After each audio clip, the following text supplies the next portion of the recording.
नमस्कार, आप देख रहे हैं स्पेशल रिपोर्ट। मैं हूं आपके साथ अनन्या बेदी। वर्ल्ड कप में इस बार भारतीय टीम सबसे प्रबल दावेदार दिख रही है। रोहित, विराट और टीम के बाकी खिलाड़ी जिस तरह खेल रहे हैं, टीम इस वक्त अपराजय दिख रही है।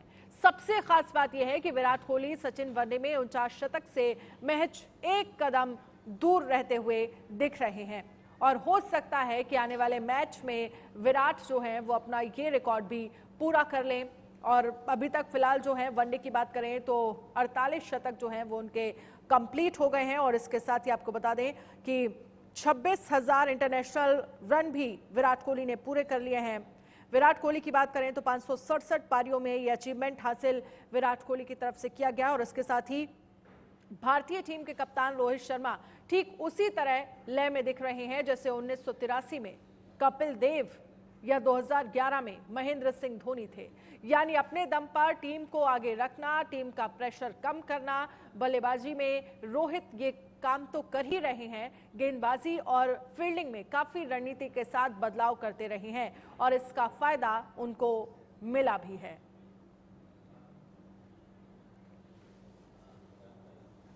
और इस पर चर्चा करने के लिए हमारे साथ खास मेहमान जुड़ गए हैं। शशि काला क्रिकेट एक्सपर्ट हमारे साथ जुड़ गए हैं। सुनील यश कालरा हमारे साथ जुड़ गए हैं, क्रिकेट एक्सपर्ट है। और साथ ही हमारे साथ आपको बता दें कि मनोज जोशी एडिटर स्पोर्ट्स भी जुड़ गए हैं। मनोज जी, सबसे पहले शुरुआत मैं आपसे करना चाहूंगी और कल के मैच का मैं जिक्र करना चाहूंगी, क्योंकि जिस तरह से विराट का जो अंदाज नजर आया, क्योंकि एक दिन पहले ही हम इस बात का जिक्र कर रहे थे, विराट कोहली से उम्मीदें बहुत ज्यादा थी और उस उम्मीदों पर विराट कोहली जो है वो खरे उतरते हुए नजर आए। मनोज जी, मैं आपके पास आऊंगी, लेकिन सुनील यश कालरा जी, ये सवाल मेरा आपसे है, क्योंकि हम जिक्र कर रहे थे एक दिन पहले कि विराट कोहली जो है वो किस तरह से किस शानदार परफॉर्मेंस पे नजर आए। कल का जो मैच था, जब 103 रन उनकी तरफ से बनाए गए, बेहद शानदार परफॉर्म। और साथ ही एक रिकॉर्ड से सिर्फ एक कदम दूर है सचिन तेंदुलकर का वो रिकॉर्ड, जब उन्होंने वनडे की अगर हम बात करें तो 49 शतक, और अब 48 जो वनडे के अगर हम शतक की बात करें तो विराट कोहली पूरे कर चुके हैं। देखिए, शतक तो एक बहुत बड़ा बात है, जो वो सचिन तेंदुलकर का जो रिकॉर्ड चेस कर रहे हैं अच्छा रहेगा।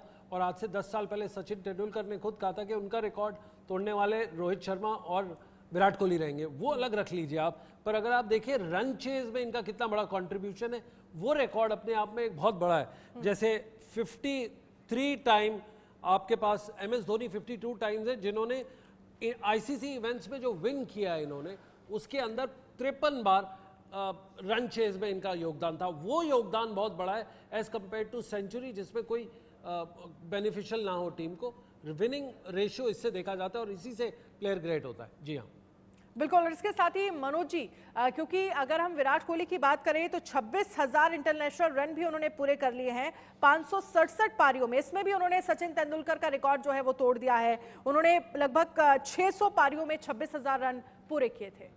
देखिए, रिकॉर्ड बनते ही टूटने के लिए हैं, इस बात को सचिन तेंदुलकर क्या पूरी दुनिया मानती है। और विराट कोहली अपने आप में एक बेमिसाल हीरा है भारतीय टीम का, जिसकी चमक जो है पूरी दुनिया भर में इस समय दिखाई दे रही है। लेकिन ऐसा कहकर हम सचिन तेंदुलकर का महत्व कम नहीं कर सकते, क्योंकि सचिन तेंदुलकर ने जिस तरीके से उस दौर में Wasim Akram, Waqar Younis, Shoaib Akhtar, Brett Lee, Shane Bond और डेल स्टेन, मैकग्रा, इन सबका सामना किया बखूबी। और स्पिनर्स में जिस तरह से उन्होंने दोनों मुश्ताक, सकलिन मुश्ताक और मुश्ताक अहमद, और उसके बाद मुरलीधरन, मुतैया मुरलीधरन, शेन वॉन जैसे आला दर्जे के स्पिनर्स का सामना किया, वो बेमिसाल है और वो ट्रेंड सेटर है।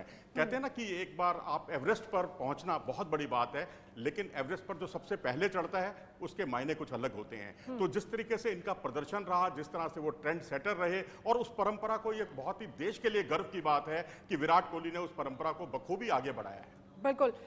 शशि काला जी, आप इसे कैसे देखते हैं? ट्रेंड सेटर रहे, लेकिन विराट कोहली जो है मुझे लगता है कि सिर्फ एक कदम पीछे हैं। और परसों जो मैच है मुझे लगता है कि उसमें हो सकता है विराट कोहली ये रिकॉर्ड जो है वो पूरा कर ले। क्या उम्मीदें लग रही है आपको? हम तो दुआ करेंगे कि वो ऐसा करें और बहुत जल्दी सचिन के समकक्ष खड़े हो जाएं। लेकिन मैं मनोज जी की बात का से बिल्कुल इत्तेफाक रखता हूं कि जो रिकॉर्ड बनते ही तोड़ने के लिए, और सबसे ज्यादा खुशी मेरे को सचिन जी को होगी, क्योंकि जब सचिन जी ने रिकॉर्ड तोड़ा था सुनील गावस्कर का 29 सेंचुरियों का, तो ये रिकॉर्ड बनते ही इसलिए हैं। और सारे अपने आप में आला थे। जब सुनील गावस्कर थे उस टाइम हेलमेट का भी प्रचलन नहीं था, उस समय उन्होंने वेस्टइंडीज की पेस बैटरी का अटैक झेला। उसके बाद जब सचिन आए तो सचिन 16 साल की उम्र में जो उन्होंने कादिर को सामने छक्के मारे थे कि जरा मुझे मार के दिखाइए तो मैं जानूं, तो उन्होंने उनकी बोलती बंद कर दी थी। तो ऐसे जब विराट आए, लेकिन विराट के अंदर एक सबसे बड़ी चीज है जो किलिंग इंस्टिंक्ट है इसके अंदर, और ये बहुत बढ़िया रन चेजर है, कभी भी अपने हौसले डाउन नहीं करता, और अटैकिंग जो एबिलिटी है इनके अंदर वो भारत देश को महान बना रही है क्रिकेट में। सुनील जी, क्योंकि सिर्फ विराट कोहली नहीं, कल की अगर हम परफॉर्मेंस की बात करें तो बहुत शानदार परफॉर्म शुभमन गिल, जिनसे हम लगातार उम्मीदें करते रहे, और इस साल उन्होंने जिस तरह से रन बनाए, एक तरह से इंतजार था टीम इंडिया को शुभमन गिल का। और दूसरी तरफ अगर हम रोहित शर्मा की बात करें, जो पिछले तीनों मैचेस में हम देख रहे हैं वो फॉर्म पर चल रहे हैं, शानदार परफॉर्म कर रहे हैं। देखिए, सबसे पहले टीम मैनेजमेंट को कॉम्प्लीमेंट देना चाहिए कि जिस तरह से उन्होंने शुभमन गिल को हैंडल किया, उनको एकदम से बड़े मैच में डाल के उन्होंने उनको ईज करके डाल दिया ताकि उनको कोई दिक्कत ना हो, प्रॉब्लम ना हो। पहले जो 16 रन बनाए वो ठीक थे, अगर वो जल्दी भी आउट हो गए उनको फिर भी एक मौका दिया और ये मौका देते जाएंगे। सेकेंड बात इसकी, जो रोहित शर्मा का ये अपनी लाइफ का और करियर का सबसे बढ़िया पैच में है। आपको याद होना चाहिए 2011 में इन्होंने वर्ल्ड कप नहीं खेला था, एक बहुत ही छोटे उससे चूक गए थे क्योंकि उस टाइम पे हमें प्रेफरेंस थी लेग स्पिनर की। और आज देखिए 2023 में क्या इन्होंने कमबैक किया। इनकी स्ट्राइक रेट 11 से 40 ओवर के अंदर आप देखें वो 100 से ऊपर है। स्टार्टिंग में तो है ही बहुत तेज।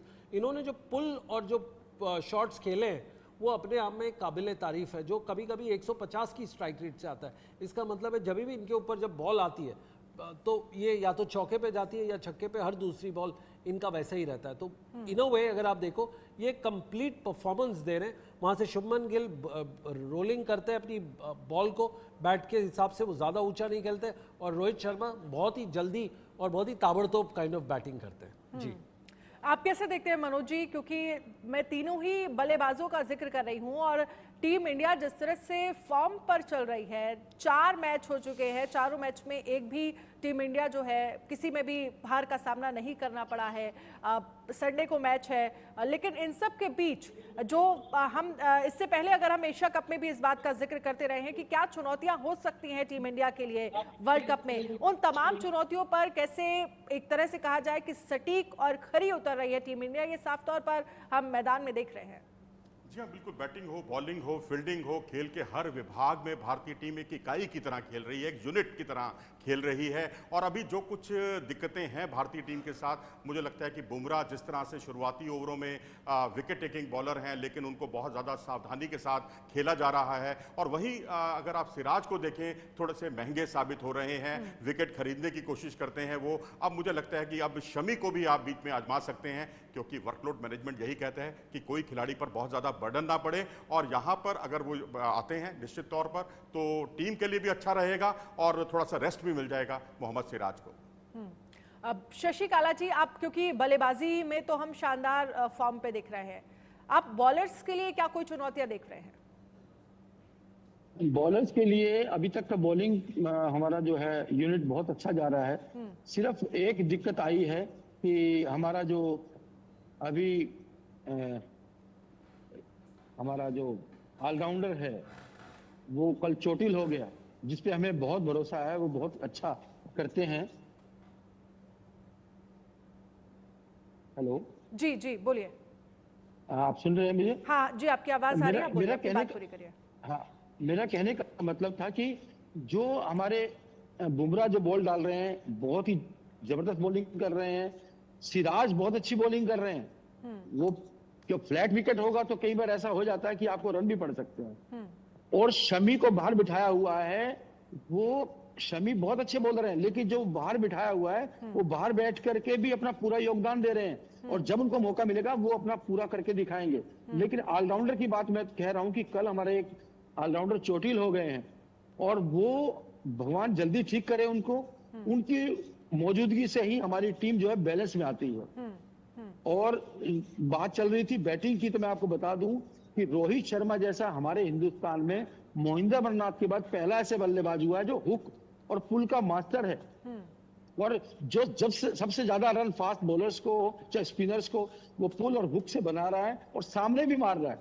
और आप पिछला मैच देखिए उठा करके, श्रीलंका को श्रीलंका का जो अटैकिंग जो अटैक था उसको ऐसे कर दिया जैसे कॉलेज की टीम बॉल डाल रही है। तो ये सिर्फ रोहित शर्मा, विराट कोहली और शुभमन गिल, इन तीनों की वजह से संभव होगा। और तीनों बहुत ही आला दर्जे के बल्लेबाज हैं। मतलब भारतीय टीम को गर्व होना चाहिए कि ऐसी बल्लेबाजी यूनिट हमारी एक टाइम थी जब वीरू, सचिन, गांगुली और लक्ष्मण और द्रविड़ खेल रहे थे, और बिल्कुल वही चीज अब आ गई है भारतीय टीम में। लेकिन उस टीम में इतनी किलिंग स्टिक नहीं थी। वीरू की बात नहीं कर रहा मैं, लेकिन इस टीम में किलिंग स्टिक है इतना जबरदस्त। और आज तो वीरू का जन्मदिन भी है, उसको भी मैं शुभकामनाएं दूंगा। उसका जन्मदिन है, भगवान करे वो लंबी आयु प्राप्त करे, हमेशा स्वस्थ रहे। और वही फॉर्मेट इंडिया ने अख्तियार किया हुआ है वीरू वाला, कि जाओ और बख्शे उधेड़ दो बॉलर की। शशिकाला जी, आपने जिस तरह से जिक्र किया पुराने खिलाड़ियों के साथ, और इस पर मैं सुनील जी आपसे चाहूंगी एक कमेंट। आप कितना इत्तेफाक रखते हैं इस बात से? देखिए, ये इनका तीसरा वर्ल्ड कप है और इनकी जो एवरेज है ये इंप्रूव होती गई। फॉर एग्जांपल कुछ स्टैट्स हैं इन 3 मैचेस के जो रोहित शर्मा को one of the greatest world cup का ओपनर बनाती है। 265 रन 4 इनिंग्स में, हाईएस्ट है 131, बॉल फेस किए उन्होंने 193, जिसका मतलब है स्ट्राइक रेट 137 का है, 150 और 29 चौके मारे हैं और 13 सिक्स। ये अपने आप में एक one of the best records हो सकता है आफ्टर 4 मैचेस, कि जो टीम में अगर आपकी स्ट्राइक रेट ओपनर और जो कप्तान हो 137 138 कंसिस्टेंटली मार रहा हो और स्पिनर और पेसर्स को इक्वली, इसका मतलब क्या होता है कि जो आपके आने वाले तीसरा, चौथा, पांचवा जो प्लेयर होता है वो बैटर होता है, उसके ऊपर से वर्कलोड और प्रेशर हट जाता है। आप अगर पावर प्ले का इस्तेमाल अच्छे से करें, 7 रन 8 रन की अगर एवरेज आप दे दें, वो बहुत ही बढ़िया होती है। और हिंदुस्तान 7 और 8 के ऊपर जा रहा है, विच मीन्स के ये पूरे प्लान से आए। पहले वनडे में, पहले वर्ल्ड कप में इनकी 60s और 70s में थी, सेकेंड वर्ल्ड कप में इनकी 80s की स्ट्राइक रेट थी। अब अगर आपकी 125 137 आती है तो ये लेवल ही अलग है। ये वीरू और सचिन एक अलग दौर के थे, वो जमाना और था, वो दौर और था। बट ये वाला जो मॉडर्न डे क्रिकेट है उसके ऊपर स्टैंप और ओरिजिनलिटी लगाने में रोहित शर्मा का बहुत बड़ा योगदान है। 29-30 चौके और 12-13 अगर छक्के पड़े तो बहुत ही क्या कहने उस ओपनर के। बिल्कुल, आपने जिस तरह से जिक्र किया कि वो दौर अलग था और ये दौर अलग है, और रोहित शर्मा यहाँ पर कहीं ज़्यादा आगे जो है वो दिख रहे हैं। विराट कोहली के परफॉर्मेंस को लेकर अगर जिक्र किया जाए, शानदार परफॉर्म करते हुए वो दिखते हैं। लेकिन मनोज जी, अगर हम बात टेबल पॉइंट्स की करें तो टेबल पॉइंट में अभी भी इंडिया जो है वो 2nd नंबर पर है, न्यूजीलैंड जो है वो 1st नंबर पर है। अगला मैच भी न्यूजीलैंड और इंडिया के बीच होने वाला है। आप इसे कितना चुनौतीपूर्ण मानते हैं और क्या देख पा रहे हैं, क्या लग रहा है आपको, क्योंकि धर्मशाला में ये मैच है, पिच का किस तरह से मूड रहने वाला है? देखिए, वहाँ थोड़ा स्विमर्स को मदद मिलती है और ये थोड़ा सा फियर फैक्टर है भारतीय टीम के लिए, क्योंकि ट्रेंट बोल्ट हैं, अब सऊदी भी हो सकता है फिट होकर आ जाएंगे, उनके बारे में भी चर्चा है। फर्गूसन है, उनके पास तेज गेंदबाज, ठीक है। भारतीय गेंदबाजी भी बहुत आला दर्जे की है, मुकाबला बहुत कांटे का होने वाला है। लेकिन वही बात आती है, हमारा जो आज का मुद्दा है मेन, विराट कोहली और रोहित शर्मा। जी हाँ, दोनों की जो जुगलबंदी है बहुत कहर बरपा रही है इस समय। और अगर विराट कोहली देखें, इतने इनोवेटिव हैं और मुझे लगता है न्यूजीलैंड के अटैक की धज्जियां उड़ाने में पूरी तरह समर्थ हैं। और क्योंकि अगर आप देखें तो उन्होंने जिस तरह से फास्ट बॉलर्स के सामने, मैंने तो कम से कम बहुत कम देखा है, रेयरली देखा है जब से मैं क्रिकेट फॉलो कर रहा हूं, कि आउटसाइड दी ऑफ स्टंप गेंद हो और उस पर आप पैर अपना बाहर निकालकर आप फ्लिक शॉट खेलने जाएं, और भी तेज गेंदबाज पर, क्योंकि आपके पास फ्रैक्शन ऑफ सेकंड्स होते हैं और उस पर आप फ्लिक खेलना बहुत करीब करीब नामुमकिन सा होता है। वो उन्होंने इस पारी में आज जो है कर दिखाया, पिछली पारी में। और इस तरह से रोहित शर्मा की अगर मैं बात करूं तो रोहित शर्मा मुझे याद दिलाते हैं एडम गिलक्रिस्ट की, मुझे याद दिलाते हैं मैथ्यू हेडन की। इनकी जो जोड़ी थी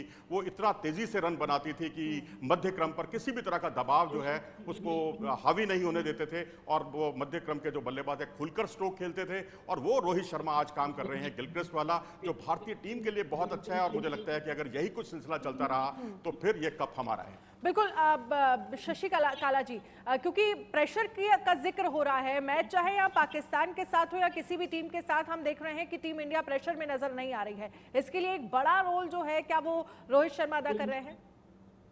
बिल्कुल, कप्तान का रोल बहुत बड़ा होता है, बड़ा अहम होता है। और कप्तानी जिस हिसाब से की है इन्होंने, उसका कोई जवाब नहीं है। इतनी जबरदस्त कप्तानी की है इन्होंने।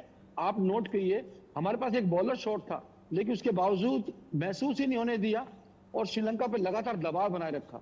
एक टाइम श्रीलंका हावी हो रहा था, लेकिन धीरे धीरे अपने मैच पूरे गिरफ्त में किया। ये पूरा श्रेय की कप्तानी में जाता है।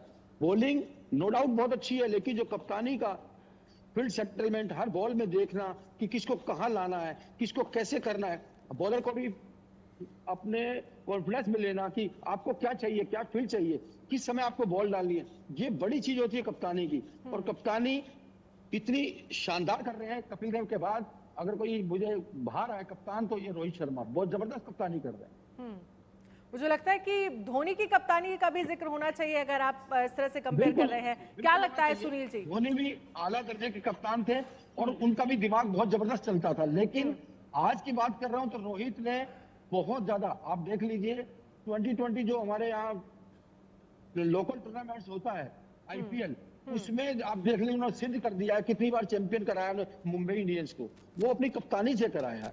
और यही वो भारतीय टीम के साथ कर रहे हैं और बहुत बड़ा रोल, हिंदुस्तान चैंपियन होगा तो बहुत बड़ा रोल होगा। ठीक है, ये सवाल मेरा सुनील जी से है। सुनील जी, क्योंकि कप्तानी का जिक्र हो रहा है, रोहित शर्मा की बात कर रहे हैं, जिस दौर में महेंद्र सिंह धोनी कप्तान रहे, अभी ही की क्योंकि मैं बात कर रही हूँ, वो दौर भी लोगों के जहन से जाता नहीं है, वो जिस तरह से कप्तानी करते रहे। जी बिल्कुल, उन्होंने टेम्पलेट एक सेट किया, विराट कोहली ने उसको आगे बढ़ाया और रोहित शर्मा और टीम ने उसको बिल्कुल एक सही तरीके से, साइंटिफिक तरीके से लिया।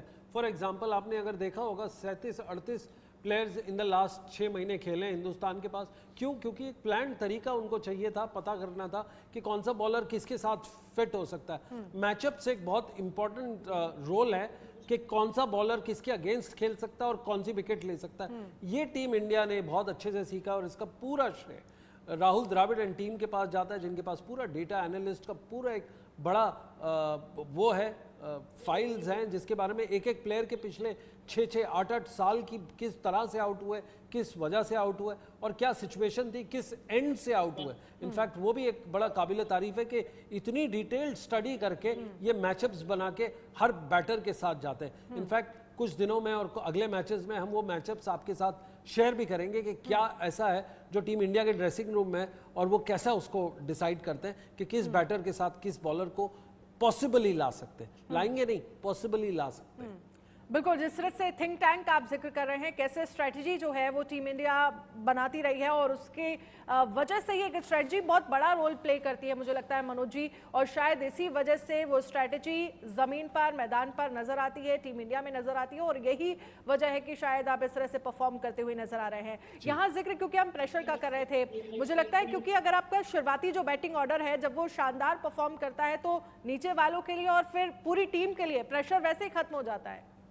जी हाँ, बिल्कुल। अगर आपको आधार अच्छा मिल जाए, बेस अच्छा मिल जाए तो उस पर एक अच्छी आप इमारत खड़ी कर सकते हैं। वही कुछ भारतीय टीम भी कर रही है और अगर टॉप ऑर्डर नहीं चलता तो बीच में संभालने के लिए भी हैं। आपने एशिया कप में देखा, वहाँ ईशान किशन और हार्दिक पांड्या ने जिस तरह से भारत की जो ढहती पारी थी उसको बहुत अच्छे तरीके से संभाला। ऑस्ट्रेलिया के खिलाफ इस वर्ल्ड कप में अगर आप देखें तो यहाँ पर जो 2 विकेट जल्दी बल्कि 3 विकेट बहुत जल्दी गिर गए थे, 2 रन में 3 विकेट गिरना और उसके बाद विराट कोहली और केएल राहुल का पारी को संभालना, तो मुझे लगता है कि अब हमारे पास मध्य क्रम, शीर्ष क्रम और जो पुछल्ला बल्लेबाज हैं अभी उनका इम्तिहान होना अभी बाकी है। मैं तो कहता हूं इम्तिहान ना ही हो, यही काम टॉप के 5 बल्लेबाज कर लें। और गेंदबाजी हमारी आला दर्जे की है। स्ट्रेटेजी की आपने थोड़ी देर पहले बात की, वो बहुत शानदार रही है। कप्तान रोहित शर्मा जिस तरह से पाकिस्तान के खिलाफ 33वें ओवर में कुलदीप यादव को लाते हैं और आकर कुलदीप यादव एक ही ओवर में 2 विकेट चटकाते हैं और उसके बाद दबाव बनाया जाता है और दबाव में बुमराह को लाया जाता है और बुमराह जिस तरह से अपने रिवर्स स्विंग और ऑफ कटर गेंदों से कहर बरपाते हैं, वो काबिल तारीफ था, वो एक अच्छी स्ट्रेटजी का हिस्सा था। लेकिन अब देखना होगा कि न्यूजीलैंड के खिलाफ क्या स्ट्रेटजी टीम इंडिया जो है वो बनाती हुई नजर आती है। शशि काला जी, आप विराट कोहली से क्या उम्मीदें कर रहे हैं न्यूजीलैंड के खिलाफ जो मैच होने वाला है? कोहली तो अच्छा खेलेंगे, लेकिन मुझे थोड़ी सी एक ही दिक्कत लग रही है कि न्यूजीलैंड के जो ग्राउंड है वो छोटे ग्राउंड है, वो अभ्यस्त है छोटे ग्राउंड में खेलने के, और धर्मशाला का ग्राउंड भी छोटा ग्राउंड है। बस यही थोड़ा सा उनको फेवर कर रहा है। वहां का जो क्लाइमेट कंडीशन है वो भी उनको फेवर कर रहा है, क्योंकि न्यूजीलैंड में भी हवा चलती है। ये मौसम धर्मशाला का बिल्कुल वैसा ही है, मीठा मीठा जाड़ा है और हवा चल रही होगी, तो उनके बॉलर्स को थोड़ा सा हेल्प करेगा। नो डाउट हमारे बॉलर्स भी बहुत अच्छे हैं, लेकिन ये जो स्थिति है, जो परिस्थितियां हैं, वो बिल्कुल न्यूजीलैंड को सूट करती हैं, ये धर्मशाला का ग्राउंड जो है। अब किस ऐसे इसे सुनील जी आप कैसे देखते हैं, क्योंकि जिस तरह से जिक्र किया, जो जिस तरह का वहां का ग्राउंड है, जो वेदर है, वो सारी चीजें न्यूजीलैंड को फेवर कर रही हैं, लेकिन ऐसे में आप चुनौतियां, क्या आप कुछ चैलेंजेस टीम इंडिया के लिए देख पा रहे हैं? हालांकि हमें आता है कि कैसे चैलेंजेस से ऊपर उठकर आपको जीत हासिल करनी। देखिए सबसे बड़ी चैलेंज ये है कि हिंदुस्तान के पास ऑफ स्पिनर खेल नहीं रहे, आपके अश्विन खेल नहीं रहा, और Shardul Thakur as a allrounder जिसको पुश किया जा रहा है वो टीम के कॉम्पोजिशन में नहीं है, बिकॉज आपको एक वो चाहिए। दूसरी बात, इनकी जो 146, 143 से 147 की जो स्पीड पे खेलने की क्षमता है पहले 10 ओवर में, वो थोड़ी डाउटफुल है, क्योंकि उसके अंदर बॉल सीम भी होगा और आपके पास जब स्पीड होगी और स्विंग होगा तब हिंदुस्तानी बैटर्स को खेलना बड़ा मुश्किल हो जाता है। वो पहले अगर 5 ओवर बचा लिया हिंदुस्तान ने तो आई थिंक ये गेम हमारा है, बट पहले 5 ओवर के ऊपर ही पूरा निर्भर करता है। अगर ओपनर्स ने वो निकाल लिए और एक्सप्लोसिव स्टार्ट दी तो वहीं से गेम की टोन सेट होगी, आपका सेकंड, थर्ड, फोर्थ जो डाउन आएगा उसके लिए बहुत आसानी होगी खेलने के लिए, और जो आपके पिंच हिटर्स हैं और जो आपके जो रविंद्र जडेजा जैसे हैं वो उसको आगे लेके जाएंगे। जी अब क्या लग रहा है मनोज जी, क्योंकि जिस तरह से सुनील जी जिक्र कर रहे हैं कि पहले 5 ओवर अगर निकालिए तो वहीं से टोन जो है वो सेट हो जाएगी, और अभी हम पिछले समय में अगर हम बात करें टॉस जीतकर जिस तरह से भारत फैसले लेता रहा है, वो सारी चीजें फेवर में गई हैं। न्यूजीलैंड भी बहुत शानदार तरीके से परफॉर्म कर रही है, आप क्या चुनौतियां देख पा रहे हैं? मैं तो अब यही कहूंगा, ट्रेंड बदल गया है। अब पहले वर्ल्ड कप के 10 मैचों में ट्रेंड अलग था, अब एकदम अलग है। ठीक है, पिछला मुकाबला भारत ने बाद में बल्लेबाजी करते हुए जीता है, बल्कि सारे मैच ही भारत ने बाद में बल्लेबाजी करते हुए जीते हैं। लेकिन अब मैं चाहूंगा कि धर्मशाला में भारत टॉस जीतकर, अगर टॉस जीतता है तो पहले बल्लेबाजी करे, बड़ा स्कोर बनाए, और उसके बाद उस बड़े स्कोर के, पहाड़नुमा स्कोर के दबाव बनाएं गेंदबाज, उतना ही टीम के लिए अच्छा रहेगा। क्योंकि फ्लड लाइट्स में मैंने देखा है, कल भी जब भारत जीता है अपनी क्षमताओं से जीता है, लेकिन जिस तरह से गेंद थोड़ा सा रुककर आने लगी थी उससे थोड़ी सी चिंता भी पैदा हो गई थी। लेकिन क्योंकि हमारी बल्लेबाजी बहुत सुदृढ़ है, मजबूत है, तो मुझे लगता है टॉस जीतिए, पहले बल्लेबाजी करके बड़ा स्कोर खड़ा कीजिए। यही आज का ट्रेंड जो है पिछले 6-7 दिन का, जो वो यही जाहिर करता है। क्योंकि फ्लड लाइट्स में जो स्विंग होती है गेंद, वो काफी खतरनाक साबित होती है, और वहां पर ट्रेंट बोल्ट की गेंदबाजी वाकई बहुत स्विंग होती है उनकी गेंद। चलिए, बहुत बहुत शुक्रिया आप सभी खास मेहमानों का हमारे साथ जुड़ने के लिए, इस चर्चा में शामिल होने के लिए, और किस तरह से और क्या स्थितियां और क्या चुनौतियां देखने को मिलेंगी आने वाला वक्त बताएगा। लेकिन टीम इंडिया इस वक्त शानदार फॉर्म में नजर